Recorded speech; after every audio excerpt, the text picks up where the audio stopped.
My name is Sarah. I'm 33 years old, and I've been married to my husband Andrew for 7 years. We live in a quiet town in Oregon, a place with rolling green hills and cool air all year round. The day we moved here, I believed I had finally found peace after years of struggling with city life. I wasn't expecting a perfect life, just a real home. And for a long time, I thought I had that. Andrew is a quiet but thoughtful man. He's not the overly romantic type, but he listens, helps me with the dishes after dinner, and always remembers to buy the exact tea I like whenever he goes grocery shopping. Those little things made me believe I was in a good marriage. Not thrilling, but solid. But not everything was as smooth as it looked on the outside. The one issue and the biggest thorn in my marriage was Grace, Andrew's older sister. She's 37, lives alone in Seattle, and every time she shows up, chaos follows. Grace has a way of making everything revolve around her. Whether it's a cozy dinner or a weekend picnic, she always finds a way to make herself the center of attention. At first, I thought maybe it was because she wasn't married yet and felt lonely sometimes. I tried to be understanding. I invited her over, cooked her favorite dishes, and many times let her take over the conversation during gatherings just to keep her happy. But patience has its limits. I remember my wedding day so clearly, a day that was supposed to be just about me and Andrew.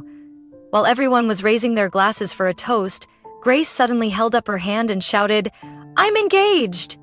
All eyes turned to her, cameras flashing everywhere, and there I stood, my wedding dress barely fanned out, holding a glass of champagne I hadn't even tasted, trying to keep a smile on my face. Andrew just shrugged and whispered, "You know how she is. She likes to joke around." A joke? If that was a joke, I'd like to know when it ends. A year later, when I got promoted to project supervisor, Andrew threw a small dinner party at home to celebrate. Everyone was having a good time until Grace interrupted with, "I've been seriously thinking about writing a book." Nobody asked, nobody brought it up. She went on and on the whole evening. No one remembered the celebratory cake or why we were even gathered there. I used to tell Andrew about how upset I felt, but every time he would just laugh and say, "Sweetheart, that's just Grace. She doesn't mean anything by it." Right. Grace didn't mean to. Grace just accidentally turned my wedding into an engagement announcement. Grace slipped up and stole the spotlight at my promotion dinner.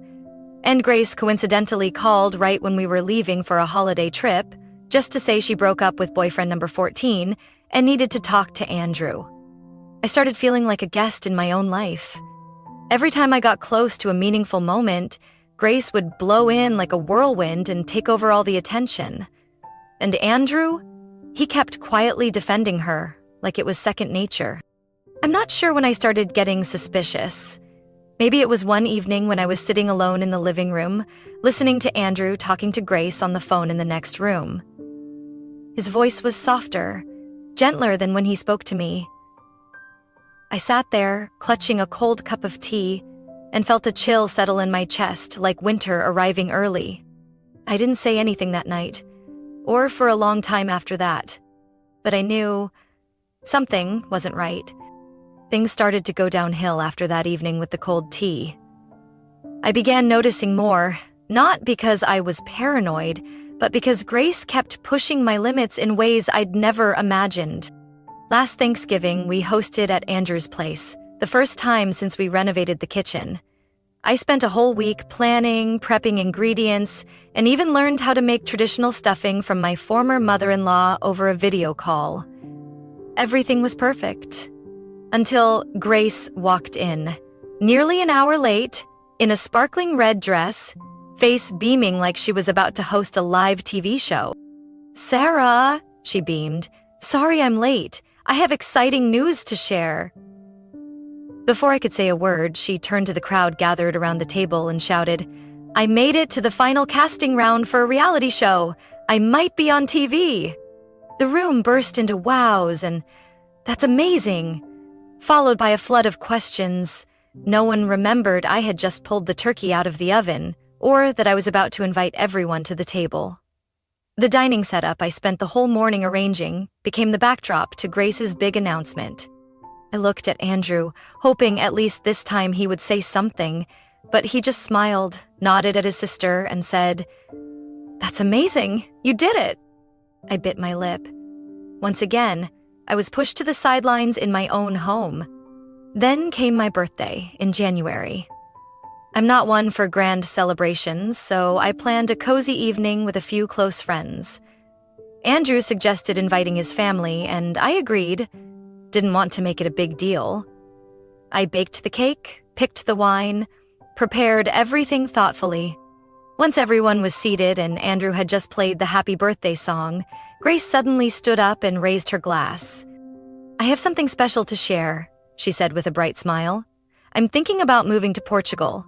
Time to change the air and live life to the fullest, right?" The cheerful atmosphere was swallowed up by loud applause and a flurry of questions about her relocation plans.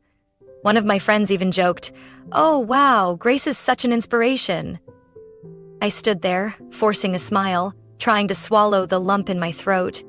After the party, I asked Andrew, "Don't you think it's strange how every time I have something meaningful going on, Grace always finds a way to interrupt?" He just shook his head and said, "Probably just a coincidence. You know how she is, always impulsive. She doesn't mean anything by it." "You really believe it's not intentional?" I asked, trying to stay calm. He hesitated for a moment. "Grace isn't a bad person. She just likes attention. Don't let it get to you." That was the problem. I didn't want to let it get to me. I had tried so hard to let things slide, to excuse Grace the way Andrew always did. But over time, her antics became more calculated, harder to tell apart from pure accident or deliberate intent. Then came the most important event of the year, my debut interior design collection at a local exhibition. It was a dream I'd pursued since college, and I had worked tirelessly for 11 months to bring it to life. Andrew came with me, along with a few close friends. I even invited his mother. She had always supported me. Grace declined, saying she had a team meeting. I was relieved. Honestly, I felt lighter not having to worry about her ruining the launch. But right in the middle of the event, while I was being interviewed by a local magazine reporter, Grace walked in. This time with a man who looked very much like a director, carrying a mini camcorder and scanning the room like he was hunting for the best camera angle. I tried to stay calm and continued answering questions, but as soon as the interview ended, Grace pulled me aside and whispered, "You know, this guy is the director of a documentary series about creative women in the Northwest. I thought, if you had time, maybe he'd be interested in you too." I froze. She had shown up, disrupted everything I worked for, and acted like she was helping. As if she were offering me an opportunity. As if this event, 11 months of my effort, was merely a backdrop for her to perform a new role. That night, as Andrew and I sat in the car heading home, I said nothing. But in my mind, everything started falling into place, like puzzle pieces finally finding their fit. Grace wasn't just selfish, and Andrew wasn't just an easygoing older brother. There was something deeper, stranger, and I needed to know the truth. I will never forget that evening, my 33rd birthday. After months of working nonstop on a project, on top of Grace repeatedly ruining important moments in my life, I didn't have high expectations for my birthday. Honestly, all I wanted was a peaceful night, a few close friends, some soft jazz, and a chocolate cake I made myself. But Andrew insisted on hosting a small party at home. He promised he'd take care of everything: guests, decorations, food. "All you have to do is sit back and enjoy," he said, with a look that made me nod even though I still had doubts. I tried to believe him one more time. I wanted to believe that, despite everything before, my birthday, for once, would be about me. That evening, the house felt warm and lovely. Soft yellow lighting, gentle piano music filling the living room. My friends showed up, bringing small gifts and heartfelt wishes. I wore my favorite navy blue dress, hair in a loose bun, feeling at ease in my own skin after a long stretch of stress. Grace arrived late, as always. She walked in wearing a floor-length white dress and a suspiciously bright smile. I'd learned not to expect her to respect my space, but that night, I was determined not to let her ruin my mood. Everything seemed peaceful, until the moment I picked up the knife to cut the cake in the center of the table. Andrew had just raised his phone to take a picture when Grace spoke up. Louder than the music. "Wait, before you cut the cake, I have something super important to share." I looked at her, the knife still hovering midair. A bitter feeling rose in my chest, like I already knew what was coming, but couldn't stop it. "I'm pregnant," Grace shouted, placing her hands on her belly, lips curling into a proud, overly theatrical smile. The room went silent for a second, then erupted with, "Oh my gosh! Congratulations! That's amazing!" I stood there, frozen, still holding the cake knife. The cake, a symbol of my tiny hopes, shattered in spirit before anyone had a slice. I glanced at Andrew. He just shrugged, smiling awkwardly. "You know how she is. She loves surprises." I swallowed hard, forcing a crooked smile, and set the knife down. But inside me, something broke for good. It wasn't anger anymore. It wasn't even disappointment. It was understanding. A part of my mind had finally woken up after a long sleep. 3 weeks earlier, I had accidentally discovered something that made my blood run cold. That day, Andrew was in the shower and I was looking for an old invoice on his laptop to print for our tax report. I never planned to check anything else, until an email popped up in the corner of the screen. Transfer of $2,100, confirmed, sent from Andrew's bank with the recipient's name, Grace. I clicked. Then came a stream of other emails, transactions, messages, call logs, the texts that left me stunned. Grace. Has she started suspecting anything? Andrew, not yet. I deleted everything. You have to be careful. Grace, if it all comes out, just say the baby isn't yours. Andrew's walk handedly in. Sarah won't let it go, but I'll handle it. I don't remember how long I sat there, staring at the screen, hands icy cold, mind spinning. I just remember the feeling like the ground had been pulled out from under me. Grace wasn't just someone who liked stealing the spotlight. She was having a child with my own husband. I didn't cry right then. The pain was too deep for tears. I just remember standing up, grabbing my coat, and walking out into the cold, rainy night. I walked aimlessly for over an hour, until my mind became clearer than it had ever been. I wouldn't cry, I wouldn't beg, and I definitely wouldn't stay silent.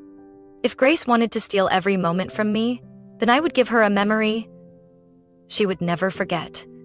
Since that freezing night, I've lived with a quiet fire in my chest. Enough not to burn me alive, but impossible to put out. I no longer sought explanations or apologies from Andrew. I didn't care about the reasons behind Grace's fake hugs. From the second I saw the message, "If it all comes out, just say the baby isn't yours," I knew I was no longer a trusting wife. I was the betrayed woman, and soon to be the one who would end it all. I hired a private investigator just 2 days later. His name was Mike. Early 40s, quiet, eyes sharp as steel, never missing a detail. I gave him everything: Grace's name, her number, Andrew's work schedule, and one request. I want proof. Clear. Undeniable. Mike worked frighteningly fast. Within a week, he sent me a file of photos. Andrew and Grace leaving a roadside motel in Salem, hand in hand, both wearing masks, but not enough to hide the intimacy. Pictures of them dining together, gazing into each other's eyes. Restaurant receipts, hotel bills, and most damning of all, a printout of another bank statement. Andrew had transferred over $25,000 to Grace in 8 months. I printed everything out and arranged it neatly in a black leather folder. It looked like a project report, but inside was the collapse of a family and the birth of the truth. Ugh! I didn't say a word to Andrew. I kept smiling, kept cooking dinner, kept calling to order the birthday cake like nothing had happened. I even bought a new dress, wine-colored, fitting my figure after weeks of sleepless weight loss. I wanted to end my birthday in a special way, not with wishes, but with a blow no one could recover from. That night, I stood in the living room, cake knife in hand, everyone laughing and chatting around me. Grace had announced her pregnancy 20 minutes earlier. She even pretended to blush, her hands gently resting on her belly, playing the expectant mother role so convincingly it was almost laughable. Andrew wore a forced smile the whole time, as if everything was under control. I didn't cut the cake. Instead, I lifted my glass and tapped it lightly, just like Grace always did to steal the spotlight. "Everyone," I said, my voice soft but clear, "I have something I'd like to share too, and I think now is the perfect time." Grace smiled that fake smile, and Andrew looked at me like he had no idea what I was about to do. I stepped toward the table, set down my glass, opened my purse, and took out the black leather folder. "I want to congratulate Grace," I said, "because she's going to be a mother." "That's wonderful. But it would be even more wonderful if everyone knew who the father is." The room went silent, like someone had flipped a switch. I saw Grace's eyes dart nervously, and Andrew's brow began to furrow. I know this might sound shocking, but I'm a fan of transparency. I opened the folder and pulled out the first photo. Grace and Andrew walking into a hotel. A friend standing near me blurted out, "What is this?" I showed the next one of them having dinner, hands touching beneath the table. Then the money transfers, the messages. I didn't say another word, just laid out each piece of evidence like a knife slicing through deception. Grace stepped back, her face pale. This is fake. You made all of this up." "Oh, if I made it up, then I guess the bank did too, and the hotel's security cameras." I placed the folder on the center table. "Anyone can see it for themselves, if they want." Andrew stood frozen. No excuses. No whispering, "She's just joking." Only the raw truth on the table, and a heavy silence that felt endless. One of my friends, Lena, opened the folder, glanced through a few photos, then looked at me, eyes wide. "Oh my God," Grace gasped, turning to Andrew. "Say something. I thought you—" "Shut up." Andrew cut her off, voice hoarse. "She knows everything." She froze, her face white as paper. No one laughed anymore. No more congratulations. Everyone stood there, part stunned, part fascinated, as if watching the final scene of a drama where the lead's mask finally falls off. Then, Grace suddenly turned and bolted for the door. Andrew stood still for a second, then ran after her, shouting, "Grace, wait!" I watched them go without a flicker of emotion. I turned back, picked up the cake knife, and said calmly, "Well then, shall we cut the cake?" A faint laugh rose somewhere in the room, like a wisp of smoke after a storm. I cut myself a thick slice of cake, and I knew this was only the beginning. I thought the moment Andrew ran out the door after Grace would be the end of everything. I was wrong. Just 10 minutes after they disappeared from my doorstep, a car horn blared outside, short and urgent. I stepped onto the porch and saw Mr. Charles, Andrew's father, pulling up in his SUV. He stepped out, face flushed, jaw clenched so tight I thought it might explode. "Sarah," he said, voice shaking with anger. "Where are they?" I pointed toward the small alley leading to the main road. "They just ran off. Just left." Charles didn't say another word. He stormed down the sidewalk like a tornado. I followed, confused, barely catching him mutter under his breath, "I can't believe it. My own son." By the time I reached the street, I saw Andrew and Grace standing by his car, arguing furiously. Under the streetlight, Grace no longer looked sweet or gentle like when she'd announced her pregnancy. She was pointing a finger in Andrew's face, eyes blazing with fury. "You promised she would never find out," Grace hissed. "I can't control everything, Grace," Andrew shouted back. And just then Charles arrived. He didn't speak, didn't ask, didn't scold. He just raised his fist and punched Andrew square in the face with a force I didn't think a man over 60 could have. Andrew fell back onto the sidewalk, yelling, blood trickling from his nose. Grace screamed and rushed to help him, while Charles stood still, chest heaving, his face full of disgust. Neighbors began peeking out their doors.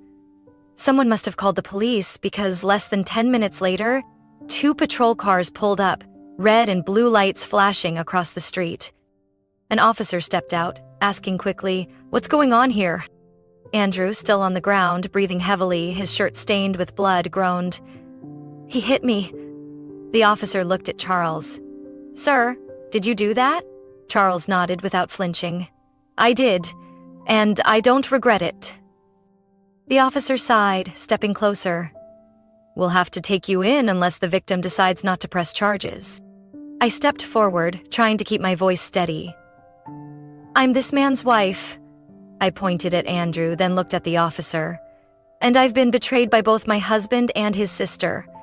What Mr. Charles did was a split-second reaction to the horrific truth that just came to light." Grace yelled, "No one has the right to hit someone over personal matters." But Andrew, at that moment, shook his head.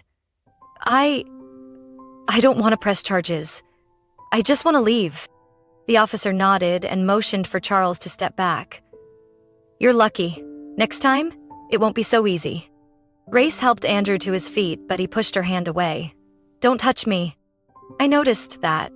A small, strange detail, as if suddenly he didn't want to be near her anymore. The two of them got into the car quickly. No words from me, no glance at Charles. Headlights flicked on and the car disappeared into the night, like 2 shadows with nowhere left to hide. I stood there, hands cold despite the light spring breeze. Charles turned to me, placing a firm yet gentle hand on my shoulder.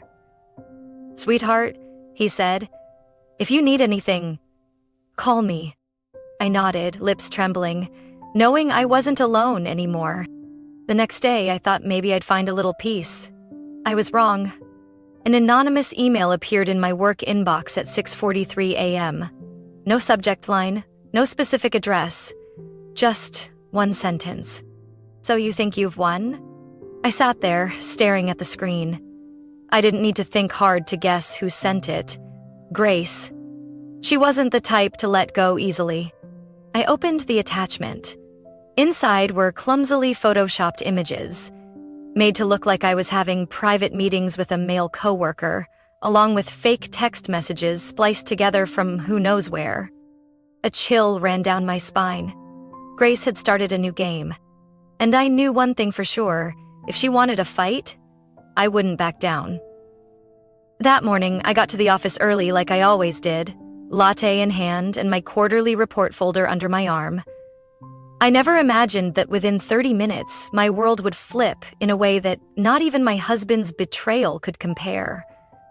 As soon as I turned on my computer, the email icon kept blinking. In my inbox was an internal message from HR, bold subject line, "Urgent, immediate in-person meeting, strictly confidential." I was still confused when Mr. Gordon, the head of HR, knocked on my office door and said curtly, "Sarah, come with me. Now." The small conference room at the end of the hall had never felt so cold.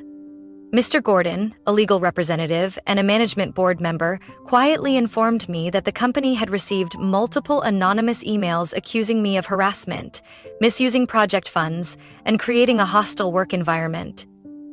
I sat there, frozen. "None of this is true," I said, trying to stay composed. "Who would—" The emails came from 3 different addresses.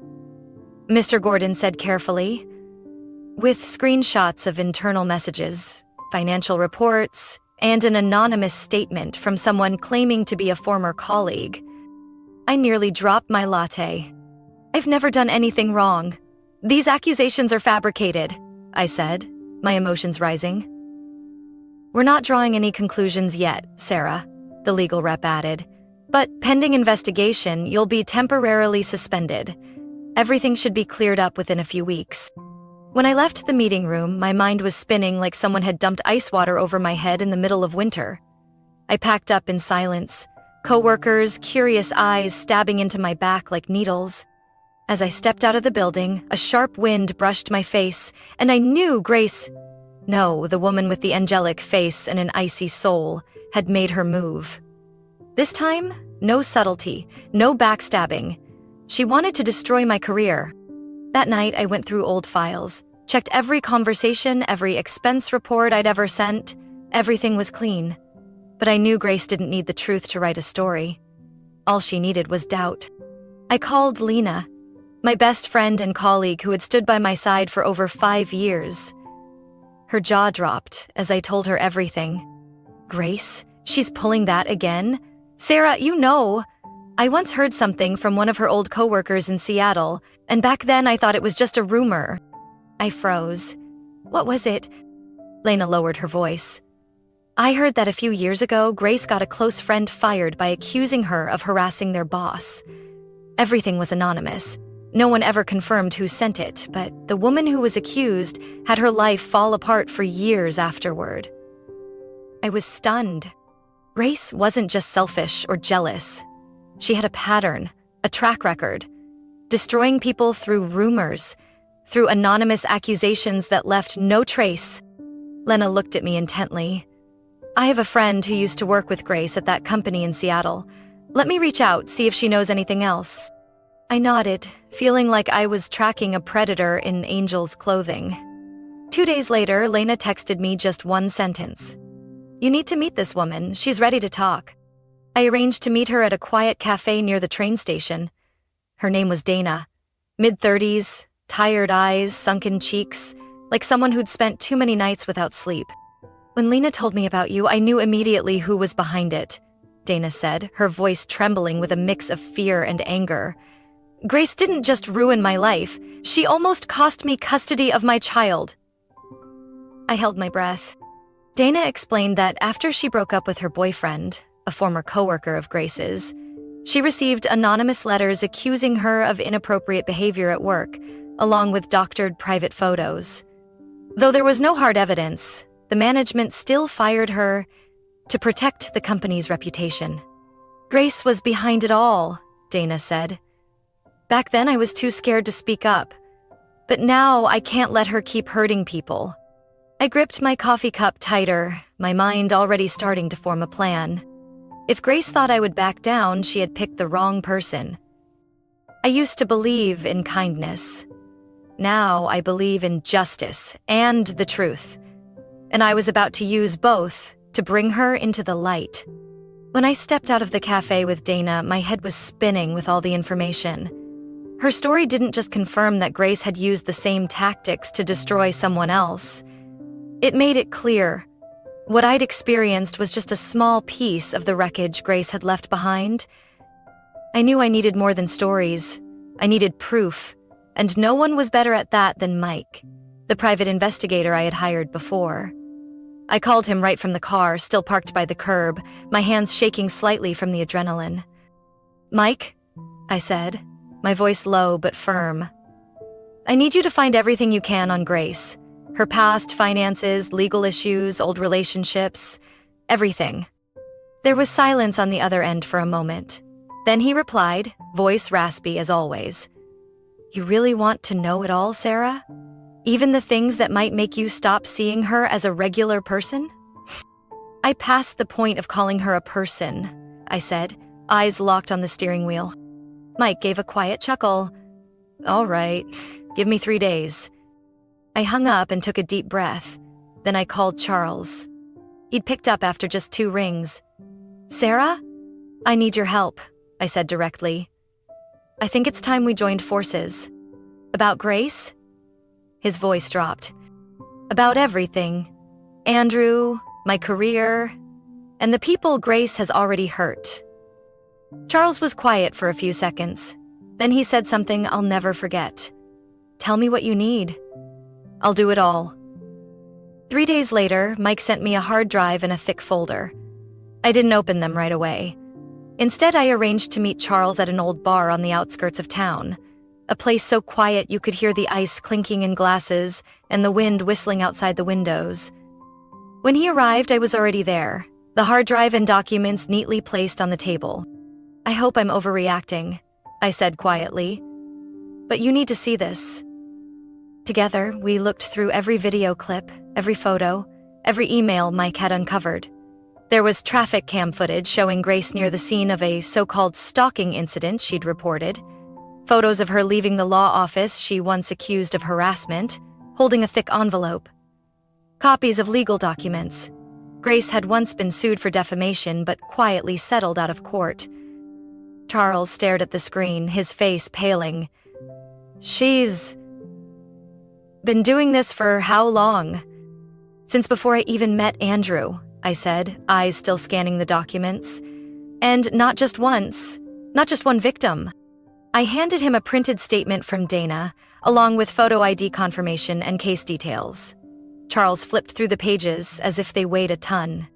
"I always thought I raised my daughter right," he murmured, voice cracking. I didn't know how to comfort him, because honestly, I still couldn't understand how someone like Grace had manipulated so many people for so long, without anyone brave enough to stop her. "We need a way to bring this truth into the open," I said after a long silence. "Not for revenge. To protect others." Charles nodded. "And where do we start?" I looked him straight in the eye. "A confrontation, with witnesses and the truth laid out on the table." I told him the plan forming in my head. A family gathering, under the pretense of resolving misunderstandings, inviting both Andrew and Grace, and letting everything unfold in the light, with nowhere left to hide. Charles was quiet, then let out a dry chuckle. "You're sharp. But are you sure Grace will come?" "I'll make sure she can't refuse." I pulled out my phone and sent Grace a short message. "We need to talk. Just us. No Sarah." Less than a minute later, she replied. "Where? When?" I smiled. Luring the fish had never been the hard part. The hard part was when the fish didn't realize. The hook was barbed this time. And I wasn't trembling anymore. That Saturday afternoon, the Oregon sky was gray, heavy with clouds but no rain. The air was strangely still and thick. I stepped into Andrew's family's old house, the same place where we had our first Christmas together, and my chest felt heavy. Every corner was familiar, but today, everything had changed. This time, I wasn't arriving as a daughter-in-law. I was here to expose the truth. Charles, who had stood by me throughout the past days, stood in the center of the living room, having arranged everything meticulously as if it were just another family gathering. Linda, Andrew's mother, sat quietly on a chair, her face pale. Rachel, my best friend, and Dana, who had once been Grace's victim, were both there too, each holding documents, their expressions resolute. Everyone had been briefed. Stay silent, observe, and let me lead. Around 6 o'clock, Grace and Andrew arrived, walking in like they still had everything under control. Grace wore a pale pink dress, her smile far too bright. Andrew looked tired and tense, his eyes avoiding mine. "Good, everyone's here," Charles said in his steady voice. "Let's sit down and talk like a family." Grace glanced at me with a smug half-smile. "Oh, finally someone acting like an adult." I didn't respond. I simply pulled out a chair, opened the folder in front of me, and looked her straight in the eyes. "Grace," I began, my voice strangely calm. "Today we're not here to talk about personal feelings, blame, or excuses. We're only going to talk about the truth." Grace let out a small laugh. "Sarah, what kind of drama are you trying to stage now?" I opened the folder. "I'll ask, and if you don't answer, I'll present the evidence." I placed the first photo on the table, a picture of Grace leaving the law office she once accused of harassment, holding a thick envelope in her hand. 8 months ago, you accused a lawyer of misconduct. Do you remember that case? Grace froze. "That has nothing to do with this. I'm not asking if it's related, I'm asking if you remember it." She didn't reply. I continued. "I have a letter from the building manager confirming you visited multiple times, always leaving with the same envelope. And here's a copy of his account statement showing regular refunds in the 2 weeks that followed." Linda gasped. Charles clenched the arms of his chair. Andrew kept his head down, shoulders tense. I placed the next item, a traffic cam video showing Grace, coincidentally, being followed after a breakup, then accusing her ex of stalking.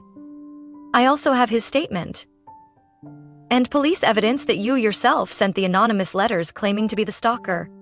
You're making this up, Grace cried out, her face pale. I'm not making it up. Mike did.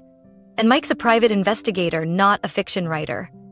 I slid the next folder toward her. Dana's testimony, complete with a notarized confirmation. And this is Dana, the woman you tried to destroy with doctored photos. She lost her job, nearly lost custody of her child, but she's brave enough to sit here today. Grace turned, glaring at Dana, but Dana didn't flinch. She sat tall, eyes calm. For the first time, I saw Grace falter. Her hands trembled slightly, lips pressed tight, and her eyes darted like she was looking for an escape. Then, unexpectedly, Andrew spoke. Grace. Is it true? Grace turned to him. I told you Sarah's making all of this up to ruin us. No, Andrew cut her off, for the first time looking directly into her eyes. Is it true? The things she said? Did you do all of that? Grace stood up, snapping. You don't trust me? After everything? Andrew was silent. Then he said slowly but clearly, I trusted you. For far too long. No one said a word. Grace looked around, stunned, as if searching for someone to take her side, but everyone had turned their backs. No one believed her anymore. And she knew it. You don't understand anything, Grace screamed, slamming her hand on the table. I only did what I had to do to survive. No, I said, standing, eyes locked on her. You did all of this for one reason. You can't stand to see other people happy. Grace stepped back, then turned, heading for the door. Andrew stood now, too. I'm not going with you. She spun around like she'd been slapped. Andrew, I lost my wife because of you, he said, voice cracking. I lost my family, my career, people's trust. And now, I realize you never loved me. You just wanted to win. Grace said nothing. She just looked at him, her eyes empty, then turned and walked out without a word. The room was silent.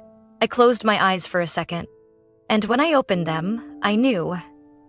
This wasn't the end. It was the beginning of a different life. One that no longer included Grace. 3 weeks after that final confrontation, I received an email from HR. The subject line was just 4 words. Internal investigation completed. I sat still for a few seconds, feeling like my heart had dropped into my stomach. My hands trembled slightly as I clicked. The message was brief but carried weight. We have determined the allegations to be unfounded. All submitted materials were sent from unverified anonymous addresses. Additionally, cross-checking with internal data revealed no misconduct on the part of Ms. Sarah Bennett. We sincerely apologize for the disruption and welcome you back to work starting next week. HR has also recommended you for promotion consideration in the next quarter. I leaned back in my chair and closed my eyes.